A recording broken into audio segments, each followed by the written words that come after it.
dans sa deuxième journée.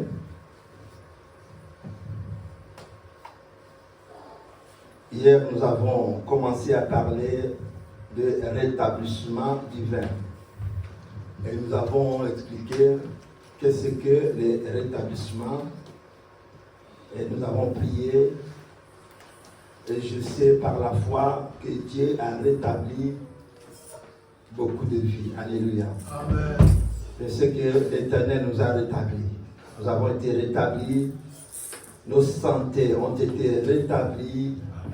Nos projets ont été rétablis. L'Éternel a rétabli nos destinées. Il a rétabli nos foyers, nos vies, nos projets ont été rétablis. Alléluia. Voilà. Et nous allons continuer dans ce même esprit de ce qui a été le message d'hier. Hier, nous étions dans les livres de Job 22, 21, 24, auquel nous avons vu Dieu donnant les instructions à Job de s'approcher de Dieu et de ne pas s'éloigner de l'Éternel Dieu. Et si il veut bien te restaurer, d'éloigner l'iniquité de sa tente. Aujourd'hui, le deuxième jour, nous sommes toujours dans ce même thème de rétablissement. Mais il y a aujourd'hui les sous-thèmes. Le rétablissement ou ton rétablissement est accompli. Alléluia. Amen. Alléluia. Amen.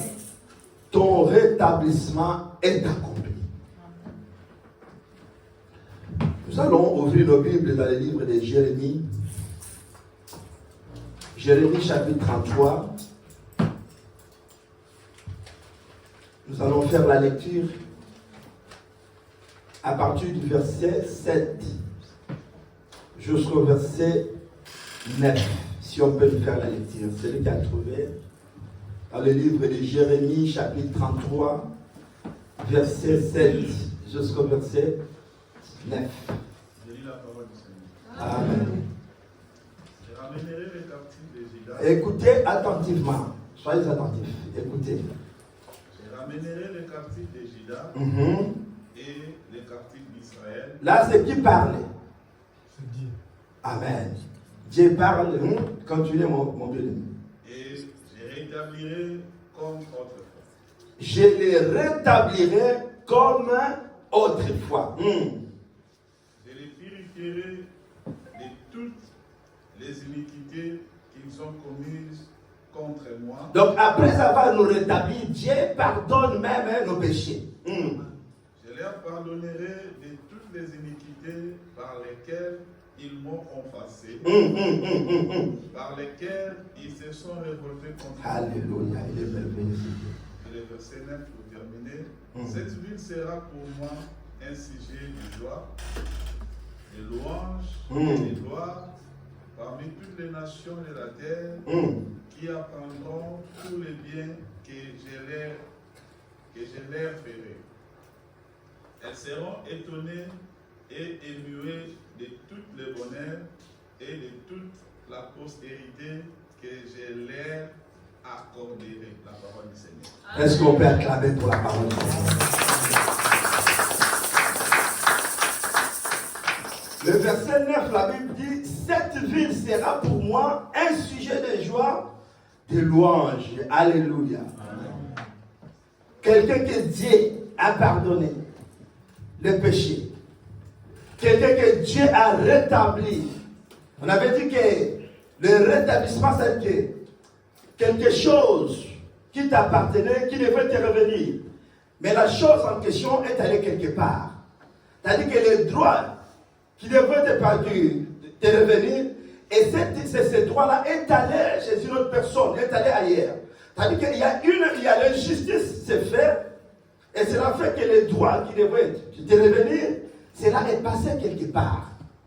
Et maintenant, Dieu veut te restituer, il veut rétablir ce qui a été à toi, qui est parti quelque part.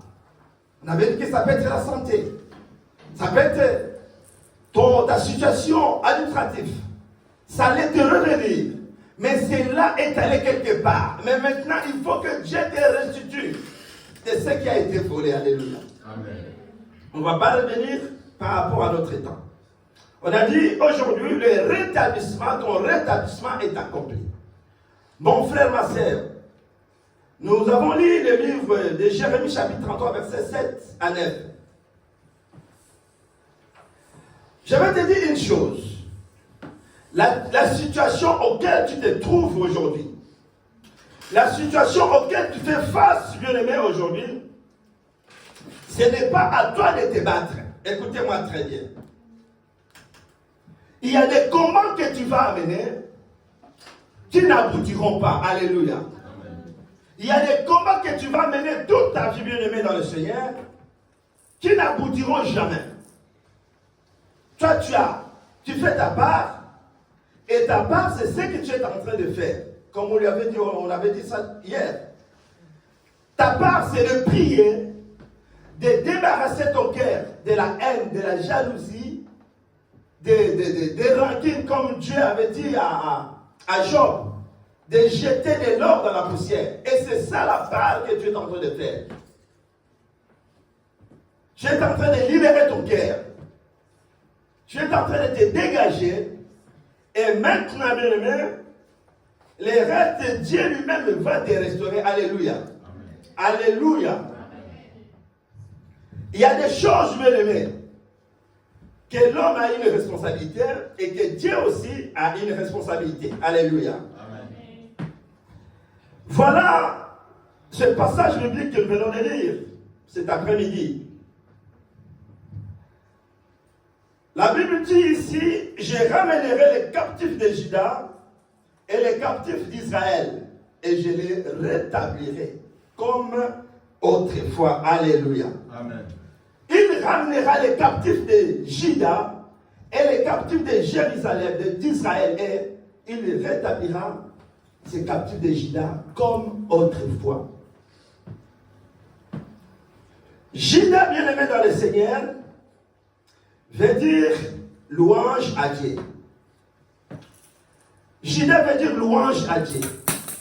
Pourquoi Dieu parle seulement de Juda? Il commence à parler de Juda. Alors que dans la Bible, c'est Israël qui est la prééminence. Quand on parle dans l'histoire de la Bible, c'est Israël qui vient en premier. Ce n'est même pas Juda, c'est Israël. Mais ici, Dieu, il dit, je ramènerai les captifs de Juda et les captifs d'Israël. Là, ce n'est pas Juda et Israël qui vient en premier, mais c'est Juda qui vient en premier. Alléluia. Pourquoi Juda vient en premier au lieu que ce soit Israël qui est la prééminence dans la Bible? Alors que Dieu n'est pas injuste. Vous savez, notre Dieu n'est pas injuste. Mais Dieu ne fait pas les choses équilibrées. C'est ça, une chose que tu dois retenir. Il n'est pas injuste Dieu. Mais il ne fait pas les choses équilibrées. Il trouve quelqu'un. Tu as trouvé grâce. Il commence à te bénir. Il te bénit. Prenons un exemple de mariage, par exemple. Il a trouvé quelqu'un, tu as trouvé grâce devant Dieu, tu te maries, tu commences à avoir des enfants, tes enfants grandissent, commencent à se marier, et puis tu commences à...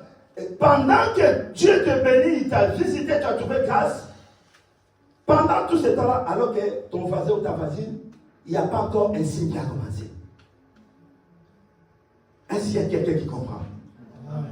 Pendant que Dieu est en train de te visiter, de te bénir, lui qui n'est pas injuste, bien-aimé, qui est juste, mais pendant que toi tu as trouvé grâce devant Dieu, mais à côté, il y a encore ton voisin ou ta voisine, aucun signe n'a encore commencé. Alléluia. Amen. Alléluia. Bien-aimé dans le Seigneur, Dieu ne parle pas d'Israël, mais il parle de Juda.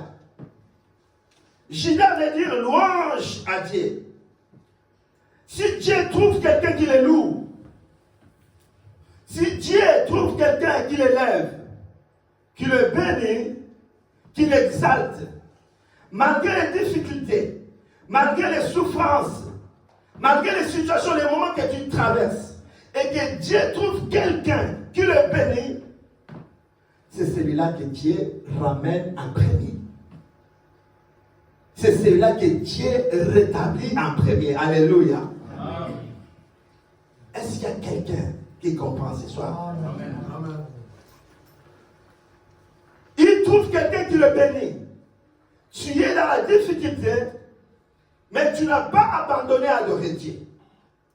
Tu es dans la souffrance, peu importe la situation que tu traverses, bien-aimé. Tu n'as pas abandonné à chercher la face de l'Éternel. Qu'est-ce qui s'est passé ici, bien-aimé, dans le Seigneur? Juda était dans la captivité. Juda était dans l'esclavagisme, bien-aimé. Il était esclave quelque part. Malgré la souffrance, malgré l'oppression, malgré l'humiliation, bien-aimé, Juda n'a pas cessé à bénir le nom de l'Éternel. Juda n'a pas cessé à louer son Dieu. Juda n'a pas cessé à exalter le nom de l'Éternel, leur Dieu. Juda a continué à célébrer Dieu dans la souffrance.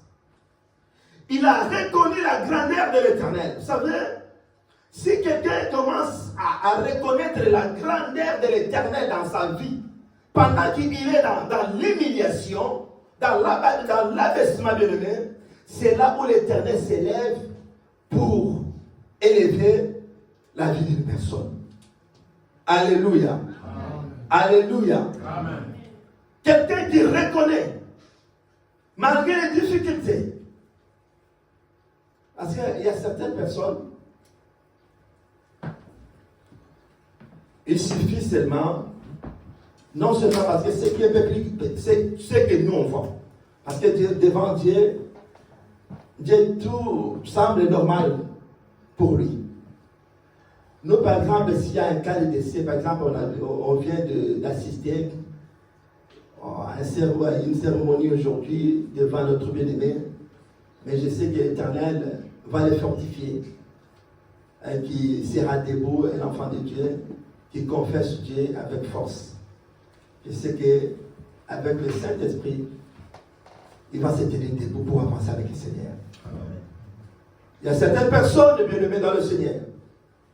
Dès qu'il traverse des moments difficiles, pour lui, Dieu n'a pas une place dans sa vie. Il est effondré complètement. Il est effacé. Plus pire encore, c'est temps d'aujourd'hui. Si nous prenons exemple, parfois nous sommes au milieu où il y a nos frères et sœurs qui ont peut-être une procédure administrative. Peut-être ça a mal tourné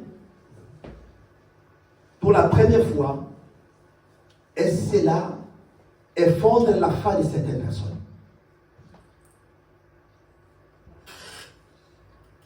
Pour lui, il perd complètement l'espérance, l'espoir. Et il n'a même pas la foi de se lever pour dire que non, je vais y aller, je vais me tenir debout pour aller adorer Dieu.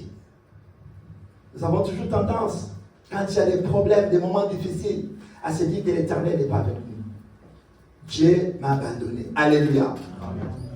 Alors que Dieu n'abandonne personne. L'Éternel Dieu, il est toujours avec nous. Peu importe ce qui nous arrive, l'Éternel Dieu est avec nous. Alléluia. Amen. C'est pourquoi, bien-aimé, Dieu a trouvé Juda, qu'il adorait dans la souffrance, qu'il adorait dans les difficultés, dans les moments difficiles. Et il a relevé, il a ramené Juda pour les rétablir. Et si vous lisez la suite, vous avez compris comment Dieu a effacé même les péchés et l'iniquité de Juda, comment Dieu élève, rétablit, restaure la vie de Juda parce que Juda louait l'Éternel dans les moments difficiles. Alléluia. Amen. Alléluia. Amen. Bien-aimés dans le Seigneur, nous devons bénir Dieu, l'Éternel notre Dieu. Peu importe la situation, bien-aimés, il faut continuer à bénir le nom de l'Éternel. Il faut continuer à exalter le nom de l'Éternel Dieu. Ne regarde pas ce qu'il n'a pas encore fait. Dieu ne m'a pas encore donné les enfants, mais je les bénis. Amen. Il ne m'a pas encore donné les mariages, mais que ton nom soit loué. Amen. Je suis en train de souffrir, de traverser des moments difficiles, mais je bénis le nom de l'Éternel. Alléluia. Et c'est là, bien-aimé, que Dieu descendra pour visiter celui qui adore, celui qui élève son nom dans les moments difficiles. C'est pour ça que vous voyez que Juda était dans la captivité, malgré tout ce qu'il a traversé, des moments difficiles, il continuait toujours à louer l'Éternel leur Dieu. Alléluia. Amen. Alléluia. Amen. C'est très important, bien-aimés, dans le Seigneur. Vous savez, dans la Bible, le nom qui vient avant, c'est ce qui est prioritaire. Comme je l'ai dit, il a commencé avec Juda. Alors que c'est Israël qui est la prééminence. Israël qui vient en premier. Mais dans certains mouvements, c'est Juda qui vient en premier. Or, dans la Bible, tous les noms ou les mots qui viennent en premier, c'est ça qui est priorité. C'est ça qui est priorité. Vous ne verrez pas dans la Bible, est écrit la terre et le ciel. Non, ça n'existe pas. Dans la Bible, il est écrit le ciel et la terre. L'homme et la femme. Le jour et la nuit. Mais le jour même commence dans la nuit. Est-ce qu'il y a quelqu'un qui a compris? Amen. Le jour et la nuit. Mais le jour même commence dans la nuit. Parce que quand le jour commence, il fait encore sombre. Est-ce que vous comprenez? Amen. Le jour commence à partir de quelle heure? 0 heure 1 minute. Mais il fait encore sombre, non? Le jour même commence dans la nuit. C'est pourquoi Jésus-Christ, quand il est venu, les gens se sont dit, mais c'est lui qui est venu pour nous sauver. Mais comment se fait-il que cet homme qui est venu pour nous sauver, c'est maintenant celui qui va aller mourir sur la croix? Alléluia. Alléluia. Bien-aimés dans le Seigneur, écoutez-moi te dire une chose cet après-midi, que la victoire commence toujours avec un semblant d'échec. La victoire commence toujours avec un semblant d'échec. C'est lui qui est venu nous sauver. C'est lui qu'on croyait que c'est lui qui va nous libérer. Mais ceux qui étaient avec lui, mais comment ce type, c'est lui qui va aller mourir, croire que c'est lui le sauveur. Mais comment vous pouvez expliquer ça? C'est pourquoi je vous dis que la victoire commence toujours par un semblant d'échec. Alléluia. C'est pourquoi apôtre Paul dit dans le livre de 1 Corinthiens chapitre 2 verset 8, il dit que si le diable savait, si Satan savait que en crucifiant Jésus, c'était pour ta victoire ou notre victoire, il ne pouvait pas tuer Jésus. mais parce que l'Éternel Dieu l'avait aveuglé. Le problème, c'est ça que nous avons avec l'ennemi. L'ennemi ne savait pas que si je vais combattre et tuer cet homme, l'effacer, et c'est pour que les enfants de Dieu, le peuple de Dieu, aient la victoire. C'est pourquoi nous combattons toujours dans la victoire. Parce qu'il a pris notre place pour nous donner sa victoire. Alléluia. Amen. Alléluia. Amen. Bien-aimés dans le Seigneur, il y a des gens qui vont peut-être dans ta vie, qui vont t'abandonner. Et tu auras l'impression que lorsque les gens m'abandonnent, c'est fini pour moi. Hier, j'avais dit, quand je parlais de paralytique de Bethesda, qui était resté avec sa natte.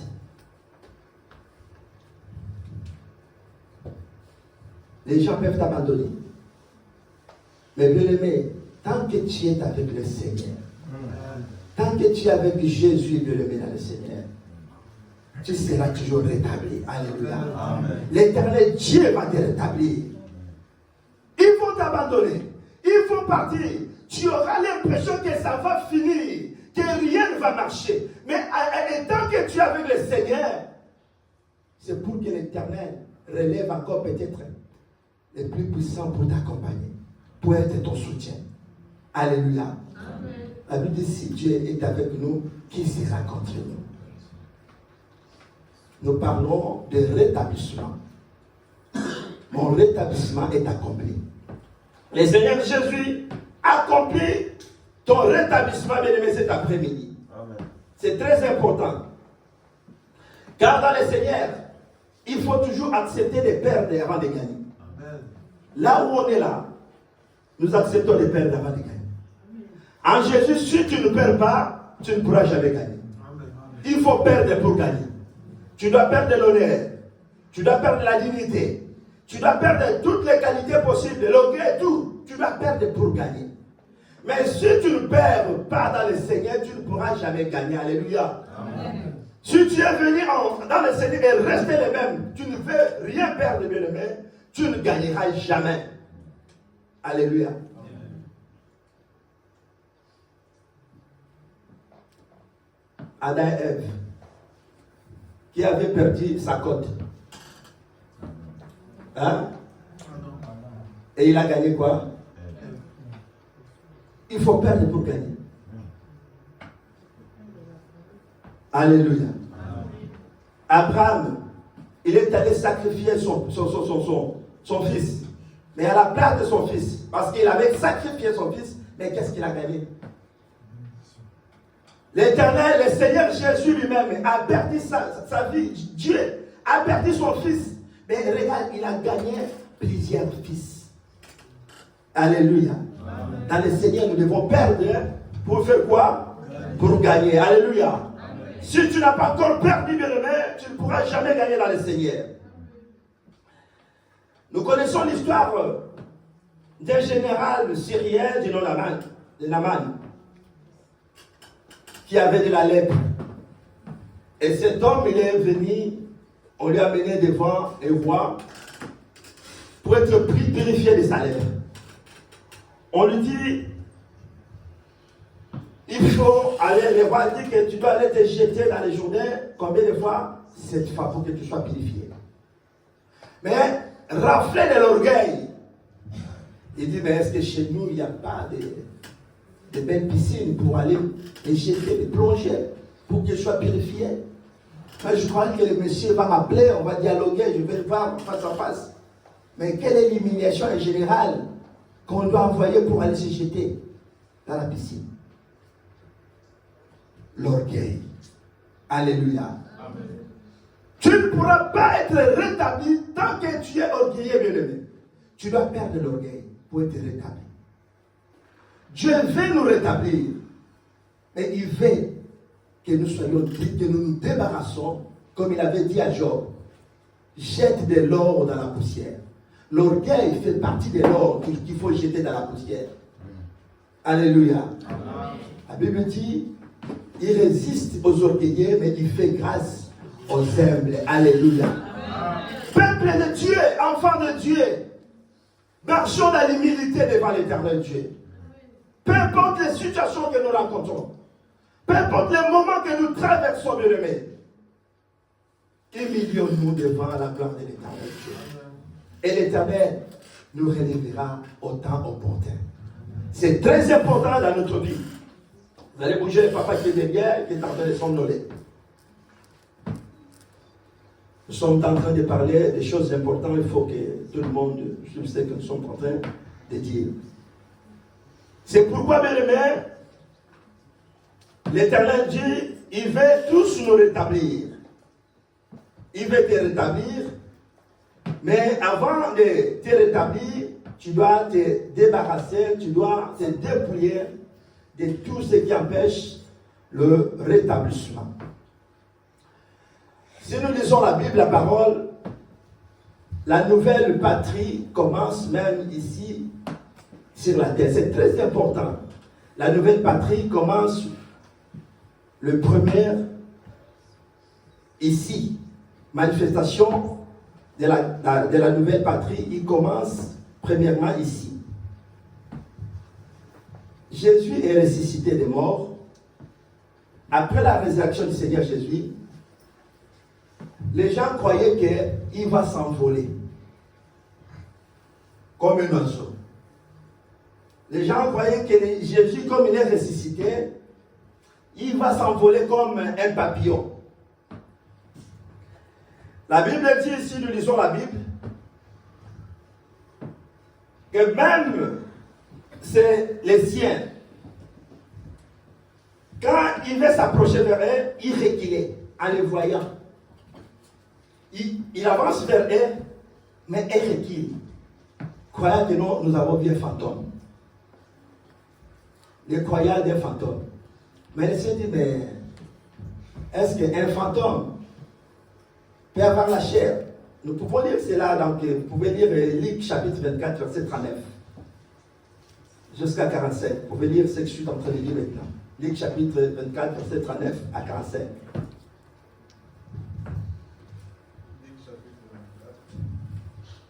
Luc 24, chapitre 39 à 45. Je lis la parole du Seigneur. Voyez mes mains et mes pieds, c'est bien moi. Touchez-moi et voyez, un esprit n'a ni chair ni os, comme vous voyez qu'il est. En disant cela, il leur montra ses mains et ses pieds. Comme dans leur joie, ils ne croyaient point encore, et qu'ils étaient dans l'étonnement. Il leur dit, avez-vous ici quelque chose à manger?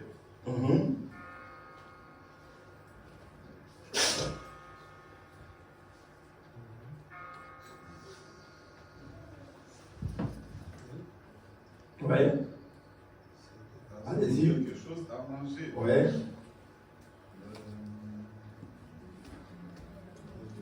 Avez-vous quelque chose à manger? Ils lui présentèrent du poisson rôti. Ils lui présentèrent du poisson. Jésus a mangé du poisson après la résurrection. Et un rayon de miel. Est-ce que toi tu le sais que Jésus après la résurrection il a mangé? Hein? Il en prit et il mangea devant eux. Est-ce que tu sais qu'après la résurrection, tu sais ça? Qu'après la résurrection il avait mangé? Papa, tu sais que Jésus a mangé après la résurrection. Après avoir ressuscité, il avait mangé du poisson. Non. Ah, voilà, c'est pourquoi il fallait participer pour comprendre. Donc les gens pensaient que dans le paradis bien-aimé, les gens volent et ne mangent pas. Alors que dans le paradis bien-aimé, nous allons nous reconnaître. C'est ça que tu dois reconnaître dans ta tête. Que dans le paradis, nous allons nous reconnaître. Tu vas reconnaître ton frère, tu vas reconnaître ta sœur dans le paradis. La Bible dit qu'après la résurrection, même ses propres disciples, comme je viens de le dire, Jésus avance vers eux, mais elles reculent, croyant qu'ils ont vu un fantôme. Mais lorsqu'il les approchait, il a demandé s'ils avaient quelque chose à manger. Ils ont dit, nous avons le poisson et nous avons du miel. Et ils ont mangé, ils leur ont donné du poisson rôti et du miel. Jésus a mangé du poisson rôti. Jésus a lapé du miel. Alléluia. Amen. Ça, c'était après la résurrection. C'était pas avant. C'était après la résurrection, le texte qu'on vient de lire. C'était après la résurrection que Jésus a mangé. Donc, la résurrection, bien aimé, dans la résurrection, tu seras tel que tu es. Nous serons tels que nous sommes après la résurrection. La seule différence est qu'il n'y aura pas de défauts ni de blessures. C'est ça la seule différence après la résurrection. Nous allons nous reconnaître. Tu seras tel que tu es. On va te reconnaître. On va connaître ta taille, ton nom. On connaîtra ton nom. Mais sauf que la seule différence après la résurrection, il n'y aura pas de défauts ni de blessures. Il n'y aura pas de maladie. Mais on va te reconnaître que non, là c'est Papa Jean Bapou qui est en train de somnoler. On va les reconnaître comme ça aussi. Alléluia. Amen. Alléluia. Amen. Alors nous avons vu que Jésus a mangé du poisson grillé. Il a lapé du miel. Et là, l'autre différence est que après la résurrection, les avions, tous les moyens de transport que nous voyons de demain vont tomber. Après la résurrection, parlons de la résurrection des saints. Parce que nous sommes en train de parler du rétablissement. C'est-à-dire que si je veux voyager, me rendre au Canada, bien aimé dans le Seigneur, je n'ai pas besoin de prendre l'avion. L'avion n'existera pas. Donc, je pense seulement d'aller au Canada, je me retrouve au Canada. Je dis, bon, je vais aller à l'RDC, je me retrouve à l'RDC Congo. C'est pourquoi, bien aimé, pour y arriver, bien aimé, à cela, il faut persévérer. Alléluia. Amen. Nous devons persévérer. Pour parvenir, il faut persévérer. Tu dois persévérer. Vous voyez que ce n'est pas facile. Amen. Ce sont des choses glorieuses que nous attendons. Mais pour y arriver, tu dois persévérer. Il faut persévérer. Il faut persévérer. Et c'est la persévérance qui fera que nous pouvons y parvenir. Alléluia. Amen. Alléluia. Amen. C'est pourquoi, bien aimé, avant que cela arrive, il faut que tu sois rétabli. Alléluia. Amen. Alléluia. Amen. Avant que tout cela arrive, il faut que tu sois rétabli. La Bible dit, au verset 7 même que nous venons de lire, la partie B, il dit, je ramènerai les captifs de Juda et les captifs d'Israël et je les rétablirai comme autrefois. Je les rétablirai comme autrefois. Voilà, bien aimé, ce que dit la parole du Seigneur. Tu seras rétabli comme autrefois. Quand la Bible dit que tu seras rétabli, nous serons rétablis comme autrefois. C'est-à-dire que la position qu'on avait, que l'homme avait dès le commencement de toutes choses. Et c'est ça que la position ou le positionnement que l'Éternel va nous amener à être rétabli. Alléluia. Amen. Au commencement, comment Dieu t'a rétabli? Comment Dieu t'a créé au commencement? Qu'est-ce qui a été dans la vie de l'homme au commencement? C'est-à-dire qu'il va nous rétablir. Ça veut dire que tout ce que tu possédais même avant, bien aimé, et que les choses que tu as perdues, si Dieu veut nous rétablir, il va nous rétablir plus que ce qu'on était avant. Nous ramener à l'état qu'on avait avant. Tout ce que tu avais perdu. Et Dieu va te le ramener pour te rétablir et te restaurer. Alléluia. Amen. Alléluia. Amen. C'est pourquoi, bien aimé dans le Seigneur, peuple de Dieu, devons être dans la joie. En écoutant cette parole, c'est ça qui va nous motiver, qui nous pousse encore à persévérer de plus dans la parole du Seigneur Jésus-Christ. C'est ça qui nous pousse à être attachés, à marcher avec le Seigneur. Parce que c'est là-bas de notre intérêt. Alléluia. Amen. L'Éternel veut nous rétablir. Parce qu'aujourd'hui, nous allons prier. Je vais arrêter pour qu'on prenne un peu de temps de prier. Aujourd'hui. L'Éternel Dieu veut nous rétablir. Mais la seule condition, comme il avait dit à Job, d'abord, il faut éloigner l'iniquité de ta tente. Te débarrasser du péché. Éloigne-toi du péché. Et l'autre chose qu'il lui a dit, si tu te rapproches, tu reviens au Tout-Puissant. Toi qui as abandonné Dieu. Si tu reviens, tu retournes vers le Seigneur et Dieu lui-même va te rétablir. Et là, aujourd'hui, il nous dit, je vais bien vous rétablir. Vous ramenez même à votre position que vous avez avant, mais vous devez reconnaître, à reconnaître, à me louer, à me glorifier dans toutes les circonstances. C'est pourquoi la Bible dit dans le livre des Romains, chapitre 8, verset 35, jusqu'au verset 39, qui nous séparera de l'amour du Seigneur. Est-ce que c'est la tribulation? Est-ce que c'est le deuil? Est-ce que c'est la souffrance? Qu'est-ce qui peut nous séparer de l'amour de Dieu? L'Éternel Dieu ne veut pas entendre que quelqu'un lui a abandonné parce qu'il traverse des moments difficiles. Ça n'a pas de signification devant l'Éternel Dieu. Ça n'a pas de sens.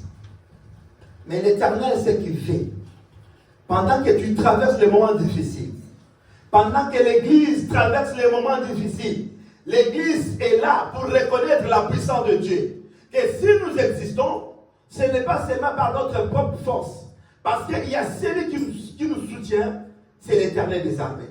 C'est pourquoi nous devons toujours être là pour lui adorer, pour lui célébrer, et que l'Éternel soit loué, qu'il prenne plaisir dans la vie de chacun de nous. Alléluia. Amen. Mon frère et ma sœur, bénis Dieu pour ta situation. Bénis Dieu pour ton problème. Ne regarde pas ce qu'il n'a pas encore fait. Oublie, bien-aimé, ce qui n'a pas encore fait. Ce que tu attends que Dieu n'a pas accompli cela. Oublie cela, bien-aimé. Il connaît tout. Ce qu'on fait, il veut que tu sois expressif. Ça, c'est vrai. Que tu parles. Mais Dieu, il connaît. Mais il te donne ces choix-là de parler, d'être expressif dans ce que tu es en train de vivre, ton problème. Mais ce n'est pas pour autant que tu dois abandonner l'Éternel Dieu, que tu dois t'éloigner de l'Éternel Dieu parce que l'Éternel n'a pas encore fait ce que j'attends dans ma vie. Comme il n'a pas encore fait, je reste dans ma chambre à coucher. Parce qu'à ce moment, cela ne va rien changer pour ta vie, bien-aimé, Seigneur. Tant mieux de venir ici. Parce que moi, j'entends dire certaines choses. J'entends dire les bien-aimés. Dernièrement, j'ai croisé un bien-aimé qui m'a dit, j'ai dit, mais pourquoi tu ne viens pas, depuis que je t'ai vu une fois à l'église, depuis que je t'ai vu, tu es parti là, pasteur, tu sais, les choses ont mal tourné, donc vraiment j'étais découragé. Tu es découragé pour Dieu, pour l'église ou bien pour toi-même? Pour les choses, est-ce que si les choses ont mal tourné, où est le problème de Dieu dans tout ça? Vous comprenez? Comment les gens pensent? Tandis que si les choses tournent mal, c'est-à-dire que je n'ai pas le courage, je n'ai pas la force pour s'approcher devant l'Éternel parce que les choses ont mal tourné. Or, ce n'est pas ce que l'Éternel attend de toi. Ce n'est pas ce que l'Éternel attend de nous. L'Éternel attend de nous, bien-aimés, quand ça tourne mal, on est toujours là à genoux pour lui jeter en grâce. Mon état de santé ne va pas. Seigneur, je ne peux plus. Ça ne va pas dans ma vie. Il n'y a rien qui marche dans ma vie. Mais je te rends grâce. Je sais que tu es le maître des temps et des circonstances. C'est toi qui soutiens toutes choses par ta parole. Rien ne peut changer dans ma vie. Rien que mes propres pensées. C'est ça qu'il attendait. Alléluia. Alléluia. Commence à bénir l'Éternel. Lève-toi là, tu es béni. Nous allons nous mettre debout. Nous voulons prier, bien évidemment, le Seigneur. J'invite le bien-aimé de passer devant. Et nous voulons prier. Nous voulons prier l'Éternel Dieu.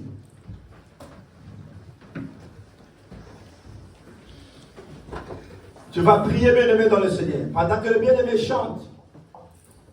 Et toi, tu vas élever ta voix. Tu connais ta vie, tu sais ce que c'est pas dans ta vie, bien-aimé.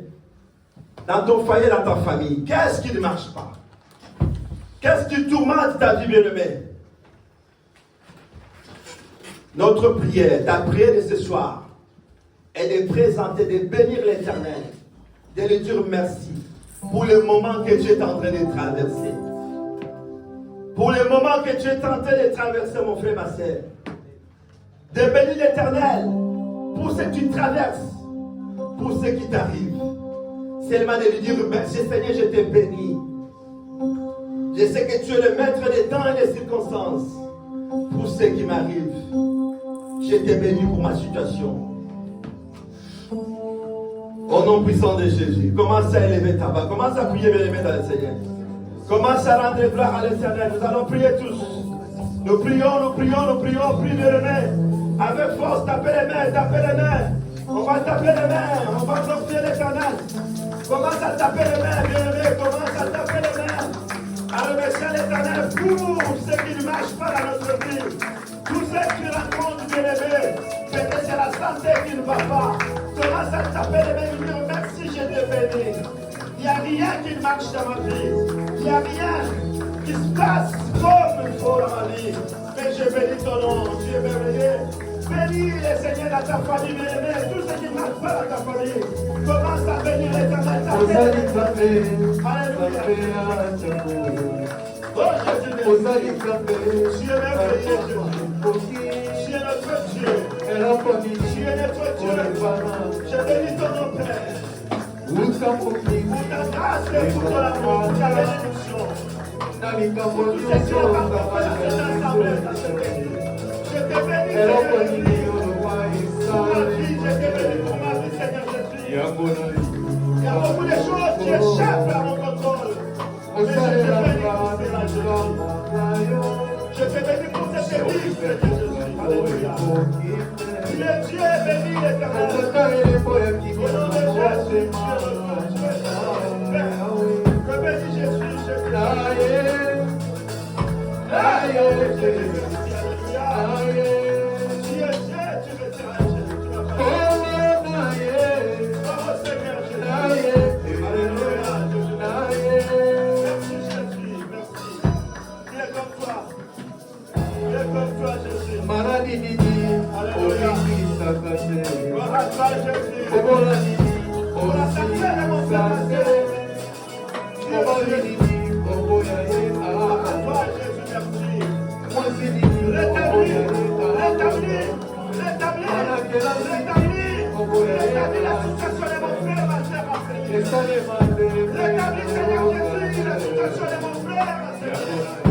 Rétablis la situation administrative de mon frère.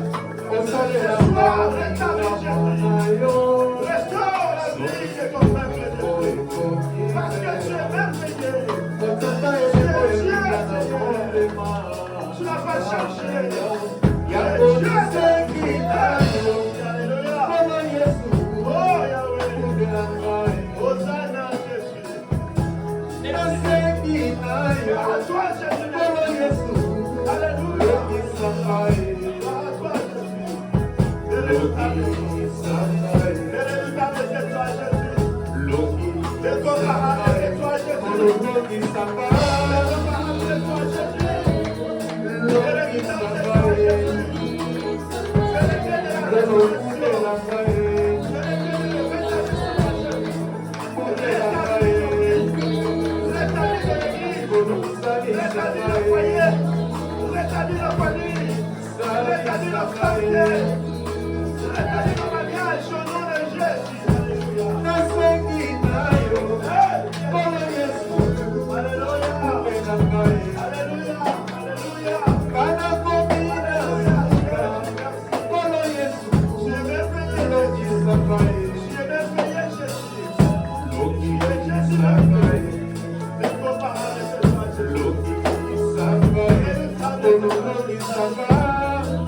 Merci Jésus.